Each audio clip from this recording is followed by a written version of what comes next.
चोरीचा पुरावा असूनही कारवाई शून्य, पोलीस प्रशासन गप्प का? नंदुरबार जिल्ह्यातील शहादा शहरात चोरीच्या घटनांत सातत्याने वाढ होत असून नागरिकांच्या सुरक्षिततेचा प्रश्न ऐरणीवर आला आहे। शहादा येथील नितीन नगरमध्ये शिक्षक राहुल शेजवाल यांच्या घरात घुसखोरी करून तब्बल 3,80,000 रुपयांची चोरी झाली। धक्कादायक बाब म्हणजे या प्रकरणात व्हिडिओ पुरावे उपलब्ध असूनही अद्याप ठोस कारवाई झालेली नाही। या निष्क्रियतेमुळे नागरिकांमध्ये तीव्र नाराजी असून चोरी स्पष्ट असताना कारवाई का होत नाही, असा थेट सवाल उपस्थित केला जात आहे।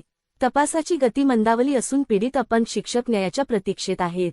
या प्रकरणात वरिष्ठ अधिकाऱ्यांनी तातडीने लक्ष घालावे व चोरीची रक्कम परत मिळवून द्यावी, अशी मागणी होत आहे। यासाठी परिसरातील नागरिक पोलीस अधीक्षक नंदुरबार यांच्याकडे धाव घेणार असल्याचे सांगण्यात आले आहे। स्टार KTV न्यूज साठी कैलास सोनवणे, मुख्य संपादक, नंदुरबार। जनतेला माझा नमस्कार। माझं नाव राहुल अर्जुन शेजवळ। मी शहाद्यात शिवरामनगर इथे राहतो आणि माझा व्यवसाय, मी घरी प्रायव्हेट कोचिंग क्लासेस म्हणजे इंग्लिशचे क्लास घेतो मी। माझ्याकडे बरेचसे विद्यार्थी येतात। त्या विद्यार्थ्यांमध्ये एक विद्यार्थ्याने माझ्या घरी चोरी केली। सगळ्यात अगोदर त्या विद्यार्थ्याने, आणि त्या विद्यार्थ्याचं नाव आहे फरहान इरफान शेख, तोही म्युनिसिपल जवळ राहतो। त्या विद्यार्थ्यात अगोदर माझ्या घरात 15,000ची चोरी केली, त्याच्यानंतर 2.5 लाखाची चोरी केली, आणि त्यानंतर आम्ही जेव्हा नवीन घरी शिफ्ट झालो त्यावेळेस त्याने 1,15,000ची अशी 3दा आमच्या घरात चोरी केली। ह्या चोरीमुळे आम्ही पूर्ण हताश होऊन गेलो होतो की नेमकं माझ्या घरात चोरी कोण करत आहे, कारण की माझ्याकडे विद्यार्थ्याशिवाय कोणीच येत नाही। फक्त माझ्या घरात विद्यार्थी येतात आणि माझे सकाळी 8 वाजेपासून तर संध्याकाळी 4 वाजेपर्यंत क्लासेस असतात। तर मी एकदम हताश होऊन गेलो की माझ्या अशा परिस्थिती असताना, कोणाशी वैर नसतानाही माझ्या घरात चोरी का होते। एक तर कोणी माझ्या जवळचा असेल, एक तर किंवा माझ्या विद्यार्थ्यापैकी कोणीतरी असेल, अशी शंका असताना मी माझ्या घरात कॅमेरा लावला आणि आम्ही बाहेर गेलो की कोण आहे नेमकं हे तेव्हाच कळेल। जेव्हा घरी आलो तेव्हा चेक केला तेव्हा फरहान इरफान शेख हा त्या व्हिडिओमध्ये चोरी करताना आढळून आला। मग या संदर्भात आम्ही पोलीस स्टेशनला गेलो होतो की आम्हाला केस करायची आहे।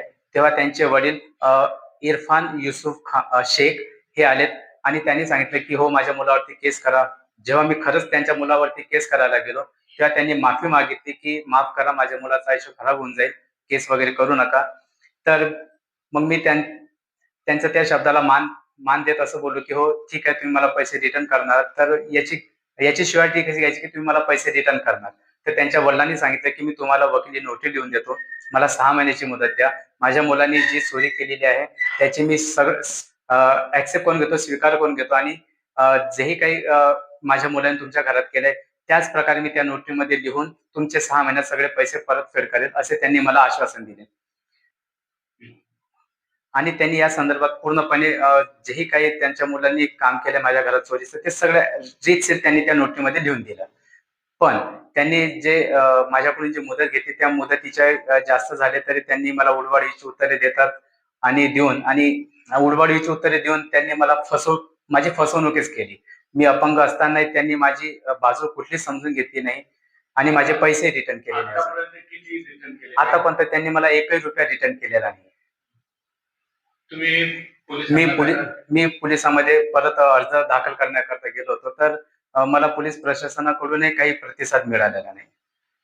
इतकं माझ्याकडे सगळं प्रूफ असून सुद्धाही माझी बाजू त्यांनी कधीच मजबूत केली नाही। तुमचे पुढचे पाऊल काय राहणार? जर तसा तर माझा विश्वास आहे पोलीस प्रशासनावरती की ते मला रीतसर न्याय मिळवून देतील, कारण की मी अपंग आहो आणि यामुळे मी जास्त धावपळ करू शकत नाही। तर माझं खरं पाठबळ आहे, पोलीस प्रशासनच मला न्याय मिळवून देतील। जर न्याय मिळत नसेल तर मला माझ्या फॅमिलीसाठी ही खूप मोठी रक्कम आहे आणि ती मला परत हवीच आहे। तर ती परत मिळवण्यासाठी मला समोरील पाऊल किंवा कुठल्याही लेवलला मला ते न्याय मिळवून देण्यासाठी, स्वतःला न्याय मिळवून घेण्यासाठी, माझ्या परिवाराला सेव्ह करण्यासाठी ते पैसे अत्यंत गरजेचे आहेत। ते मला परत मिळवण्यासाठी वाटेल ते करावं लागेल, तर ते मी करण्यास तयार आहे। वरिष्ठ पातळीवर? हो, वरिष्ठ पातळीवर मला जेही काही योग्य वाटेल, मला कोणी सुचवलं तर मी नेमकं ते करेलच। मला ते सगळे पैसे माझे रिटर्न पाहिजेच आहे।